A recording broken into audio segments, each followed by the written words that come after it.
Hello everyone, welcome back to my YouTube channel Legal World. Myself Dr. Seema Goyal. As I have started with the series on the Indian Contract Act and I have discussed in the previous videos, that is Indian Partnership Act Part 1, Indian Partnership Act Part 2, Sales of Good Act, and today I am going to start with the Partnership Act. That is also one of the most important part of the Indian Partnership Act.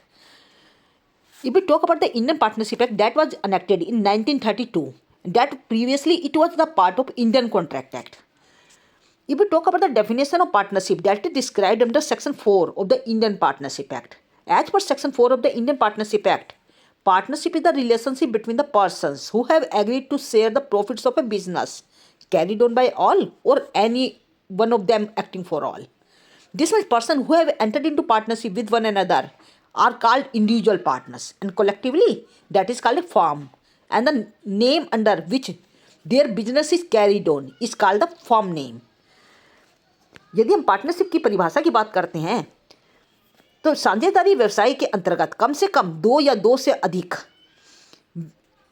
से 20 व्यक्ति, यदि वो banking व्यवसाय है, और वैसे अधिक से अधिक 10 व्यक्ति मिलकर किसी व्यवसाय को यदि कर रहे हैं तो उसे पार्टनरशिप या साझेदारी व्यवसाय कहा जाता है। प्राय ये व्यक्ति भिन्न भिन्न योग्यता वाले होते हैं, अर्थात इनमें से कुछ व्यक्ति ऐसे होते हैं जो स्किल लिए हुए होते हैं, कुशल होते हैं, और जबकि कुछ व्यक्ति धनी होते हैं, रिच होते हैं।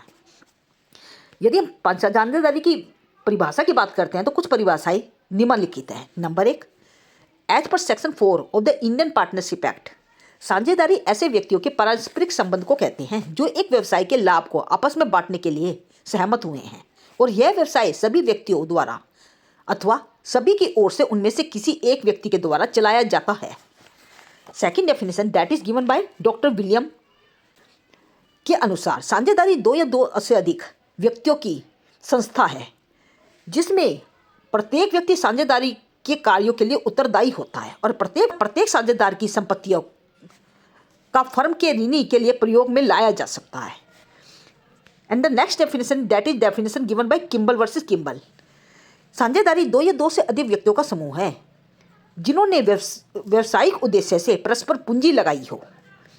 As per professor doctor John A Subin के अनुसार, दो या दो से अधिक व्यक्ति किसी व्यवसाय को चलाने का पूर्ण उत्तरदायित्व संयुक्त रूप से अपने ऊपर लेने के संबंध में कोई लिखित या मौखिक अनुबंध करके साझेदारी का निर्माण कर सकते हैं। एज पर दिस डेफिनेशंस, यदि हम देखें कि साझेदारी दो या दो से अधिक व्यक्तियों का एक ऐच्छिक संगठन है जो अपनी इच्छा से किसी वैध व्यवसाय में लाभ कमाने एवं लाभों को आपस में बांटने के लिए सहमत हुए हैं। जो व्यक्ति उस व्यवसाय में भागीदार होते हैं वे व्यक्तिगत रूप से साझेदार या फिर सामूहिक रूप से फर्म कहलाते हैं, और जिस नाम से व्यवसाय किया जाता है उसे फर्म का नाम कहा जाता है। If we talk about the essential characteristics of the partnership, there are certain essential characteristics. Firstly, दो या दो से अधिक व्यक्तियों का होना, अनुबंध का होना, थर्ड इज व्यवसाय का होना, फोर्थ इज लाभ के वितरण का होना, फिफ्थ इज व्यवसाय का परिचालन, नेक्स्ट इज असीमित दायित्व, नेक्स्ट इज साझेदारी का अस्तित्व, नेक्स्ट इज अधिकार हस्तांतरण पर प्रतिबंध, नेक्स्ट प्रत्येक साझेदार अपने फर्म का एजेंट एवं स्वामी होता है, नेक्स्ट इज व्यक्ति ही साझेदार, and the last one is प्रधान एवं अभिकर्ता का संबंध। तो these are the certain essentials of the partnership deed. If we talk about these essentials of the partnership, I will discuss these essentials one by one. First जैसे कि मैंने आपको बताया है, दो या दो से अधिक व्यक्तियों का होना जरूरी है लेकिन अधिकतर संख्या के लिए कोई प्रावधान नहीं है। कम से कम दो होना और अधिक से अधिक का कोई प्रावधान नहीं दिया गया है। यदि हम कंपनी अधिनियम की बात करते हैं तो सेक्शन 11 के अनुसार बैंकिंग व्यवसाय वाली फर्म में अधिक से अधिक 10 एवं अन्य व्यवसाय वाली फर्म में 20 व्यक्ति हो सकते हैं। And the second essential for the partnership is that is अनुबंध का होना, कॉन्ट्रैक्ट का होना। साझेदारी का निर्माण अनुबंध के आधार पे होता है। यह अनुबंध लिखित भी हो सकता है और मौखिक भी हो सकता है। भविष्य के वाद विवाद को निपटाने के लिए अनुबंध का लिखित होना उपयुक्त रहता है। एंड द थर्ड इज व्यवसाय का होना, मतलब बिजनेस होना चाहिए उनके बीच में। साझेदारी के लिए किसी वैध व्यवसाय का होना आवश्यक है। व्यवसाय के अंतर्गत वे सभी कार्य आते हैं जो लाभ कमाने के उद्देश्य से किए जाते हैं, जैसे कि उद्योग, व्यापार, वाणिज्य, प्रत्यक्ष सेवाएं आदि। And the next essential characteristic of the partnership that is लाभ का वितरण होना। Distribution of profit. साझेदारी का मुख्य उद्देश्य वैध व्यवसाय के द्वारा लाभ कमाकर उसका वितरण करना होता है। लाभों का वितरण पूर्व निश्चित अनुपात के आधार पर किया जाता है। And the next essential is that is व्यापार का परिचालन। प्रत्येक साझेदार के लिए आवश्यक नहीं है कि वह सक्रिय रूप से भाग ले। कोई भी या एक से अधिक साझेदार व्यवसाय के परिचालन में सक्रिय भाग ले सकते हैं। And the next essential is that is असीमित दायित्व, अनलिमिटेड लायबिलिटी। प्रत्येक साझेदार उन कार्यों के लिए जो उस समय किए गए हों जबकि वह साझेदार है या था, अन्य साझेदारों के साथ संयुक्त एवं व्यक्तिगत रूप से उत्तरदायी होता है। यदि ऋणों का चुकाने के लिए फर्म की संपत्तियां अपर्याप्त होती है तो प्रत्येक साझेदार की संपत्ति को ऋण का भुगतान करने के लिए प्रयोग किया जा सकता है। And the next essential is साझेदारी का अस्तित्व, एग्जिस्टेंस ऑफ पार्टनरशिप। साझेदारी का साझेदारों से पृथक अस्तित्व नहीं होता जैसा कि कंपनी में होता है। यदि कोई साझेदार पागल या दिवालिया हो जाता है तो साझेदारी समाप्त हो जाती है। And the next essential is अधिकार हस्तांतरण पर प्रतिबंध। कोई भी साझेदार बिना किसी अन्य साझेदारों की पूर्व अनुमति के न तो अपना हिस्सा या अधिकार किसी अन्य व्यक्ति को बेच सकता है, न ही हस्तांतरित कर सकता है। And the next essential for the valid partnership that is प्रत्येक साझेदार अपने फर्म का एजेंट एवं स्वामी होता है। किसी भी साझेदार द्वारा किया गया कार्य सभी साझेदारों को बाध्य करता है, क्योंकि प्रत्येक साझेदार अपनी फर्म का एजेंट होता है। वह अपने कार्यों से फर्म के अन्य सदस्यों को बाध्य करता है और उनके द्वारा किए गए कार्यों से स्वयं को बाध्य करता है। And the next essential is व्यक्ति ही साझेदार। साझेदारी फर्म में केवल व्यक्ति ही सदस्य हो सकता है, कोई अन्य साझेदारी फर्म या संस्था नहीं। And the last essential is प्रधान एवं अभिक्रेता का संबंध, प्रिंसिपल और एजेंट का संबंध। साझेदारी व्यवस्था का संचालन सभी साझेदारों द्वारा उनकी सहमति से किसी एक या एक से अधिक साझेदार द्वारा हो सकता है। इस प्रकार प्रत्येक साझेदार अपनी फर्म का एजेंट तथा प्रिंसिपल दोनों होता है। These are the certain essentials of the characteristics of the partnership. Next is that is conditions of the illegal partnership. यदि हम अवैध साझेदारी की बात करते हैं तो इसके संबंध में कुछ परिस्थितियां पाई जाती हैं जब हम ये कहेंगे कि ये जो साझेदारी है ये अवैध है। फर्स्ट कंडीशन इज अवैधानिक उद्देश्य होने पर, where the purpose is illegal. अवैधानिक उद्देश्य से की गई साझेदारी अवैध समझी जाती है, जैसे कि तस्करी का व्यापार करना, सरकार की आज्ञा के विरुद्ध व्यवसाय करना, जनहित के विरुद्ध व्यवसाय करना। These are the certain purposes where the partnership will be illegal. Second one is सदस्य संख्या की सीमा का उल्लंघन होने पर। जैसा कि बताया गया है कि जब भी कोई साझेदारी की फर्म की बात करते हैं तो कम से कम 2 सदस्य को होना जरूरी है, और यदि वो बैंकिंग व्यवसाय में लिप्त हैं तो वहाँ पे कम से कम 10 सदस्य होने चाहिए, और अन्य व्यवसाय में 20 से अधिक सदस्य होने पर जो साझेदारी होती है वो अवैधानिक संगठन समझी जाती है। And the third condition is शत्रु राष्ट्र का नागरिक साझेदार होने पर। यदि कोई इलीगल कोई एलायन नेशन का नागरिक साझेदार के रूप में कार्य कर रहा है तो ऐसी कंडीशन में जो साझेदारी है वो इलीगल ऑर्गेनाइजेशन मानी जाएगी। किसी शत्रु राष्ट्र का नागरिक साझेदार होने पर साझेदारी अवैधानिक संगठन हो जाती है। And the next condition is किसी साझेदार की मृत्यु, पागल एवं दिवालिया होने पर। किसी साझेदार की मृत्यु, पागल या दिवालिया होने पर साझेदारी असंवैधानिक संगठन हो जाती है। वो इलीगल मतलब वो वैधानिक नहीं रहती, लीगल नहीं रहेगी। And the next condition is न्यायालय द्वारा फर्म को समाप्ति के आदेश के बाद भी व्यवसाय का संचालन। यदि किसी साझेदारी फर्म की समाप्ति के लिए न्यायालय ने आदेश जारी कर दिए हैं लेकिन साझेदारी फर्म फिर भी अपना व्यवसाय चलाती है तो साझेदारी अवैधानिक संगठन मानी जाती है। तो these are the conditions where the partnership will be considered illegal. If we talk about the definition of partnership, that is defined under Section 4 of the Indian Partnership Act. As per Section 4 of the Indian Partnership Act, partnership is the relationship between the persons who have agreed to share the profits of a business carried on by all or any one of them acting for all. Persons who have entered into partnership with one another are called individual partners and collectively a firm. And the name under which the business is carried on is called firm name. If we talk about the essential elements of the partnership, that is described in the case of Raghunath Sahu versus Trinath Das. In this case, a division pointed out the 3 essential elements of the partnership. First essential was an agreement between the persons concerned, that is must for the existence of partnership. Second one, this agreement should be for the sharing of profits of a business. And the lastly, the business should either be carried on by all or any one of them acting for all. These are the three essential elements of the partnership which were described in the case of Raghunath Sahu versus Tirnath Das. The first element, that is regarding the contractual nature of the partnership.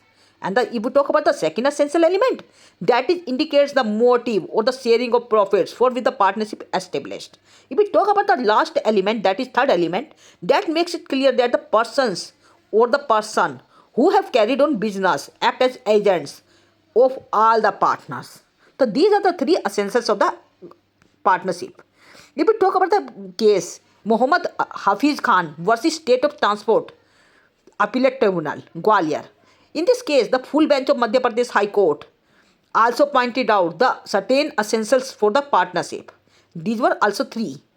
In Pratibha Rani versus Suraj Kumar, the Honorable Apex Court has pointed out two essentials for the partnership.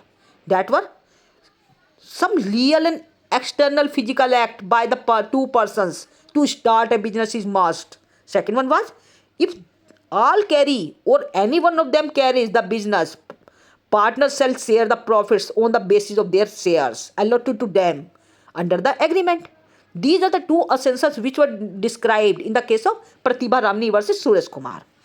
Thus, by making the analysis, we can find that for an valid partnership, there are certain essentials.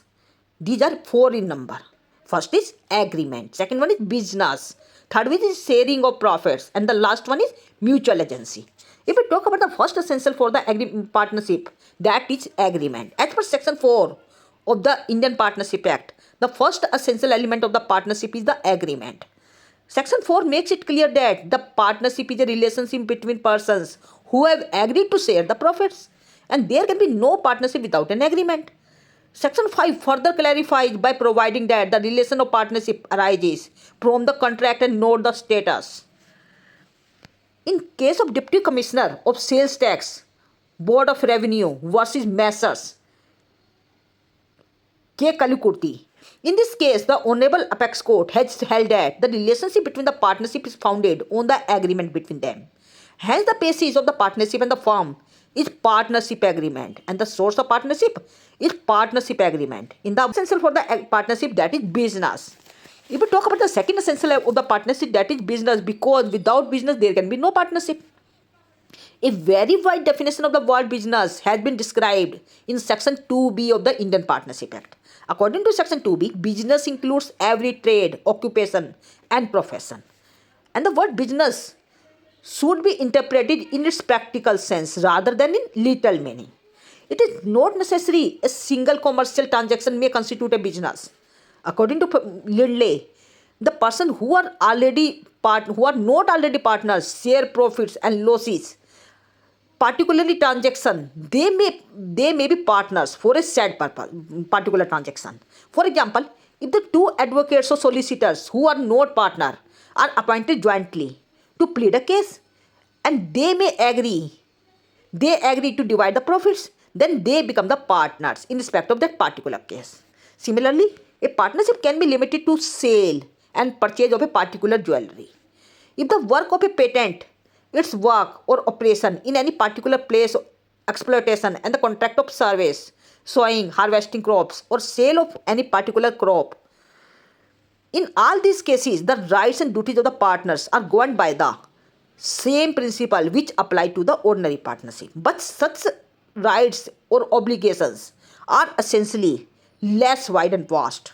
And the question as to what extent persons can consider partners depends completely on the agreement and the conduct of the parties. So this means for the existing the partnership, there must be business. Means they must carry on the partnership for the business purpose. If we talk about the next essential for the partnership, that is the sharing of profits. Another essential element for the partnership, that is the sharing of profits of a business. If two or more persons agree to carry on a business, but their objective or motive is not to share the profits, it shall not constitute a partnership. Thus, the sharing of profits of or the participation on profits of a business is one of the important essential element of the partnership. Before the 1800, this essential element was considered so much important that if two or more persons agree to carry on a business with the objective of sharing of profit, it was considered to be decisive to constitute a partnership between them. In 1860, the decision in the case of Cox versus Hickman brought about a revolutionary change in this respect.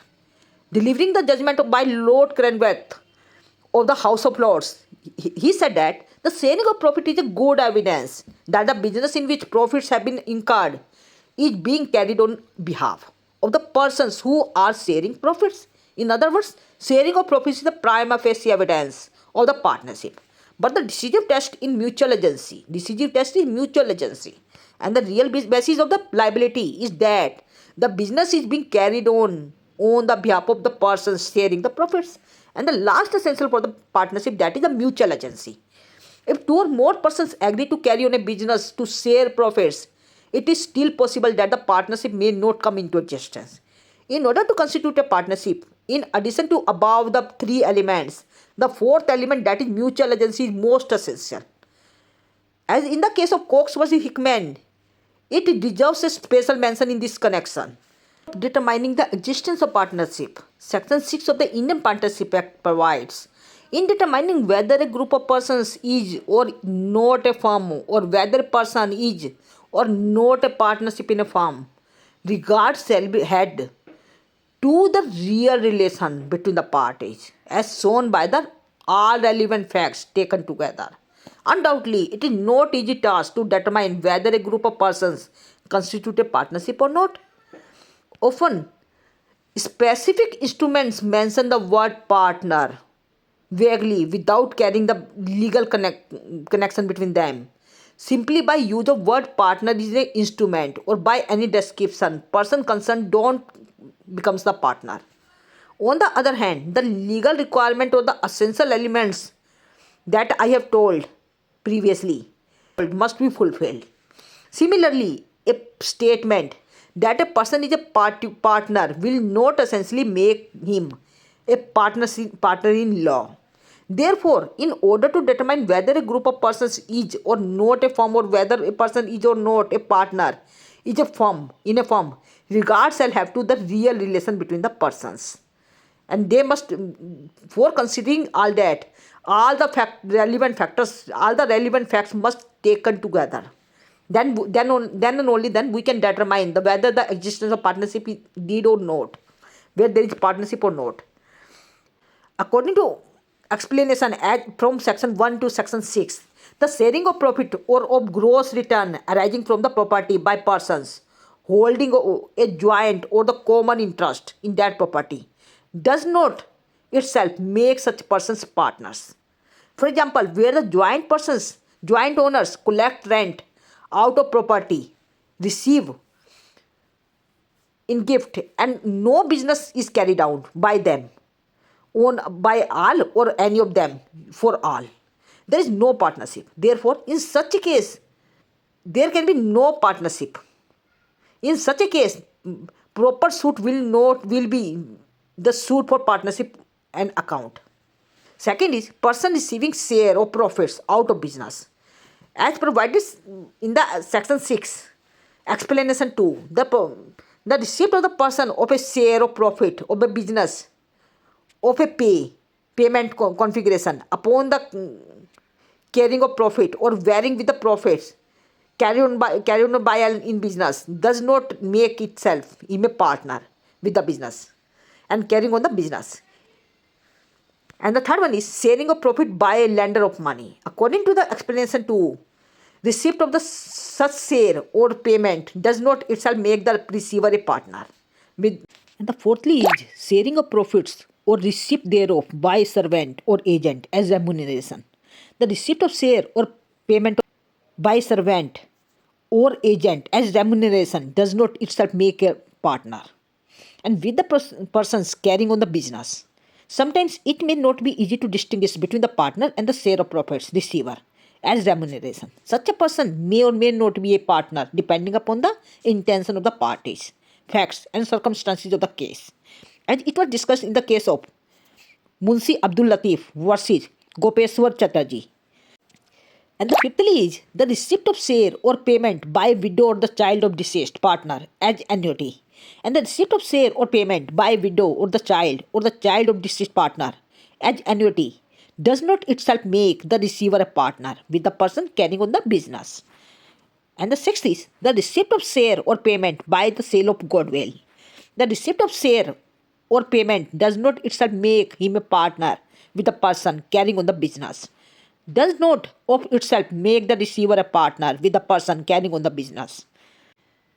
This was all about the mode of determining the partnership.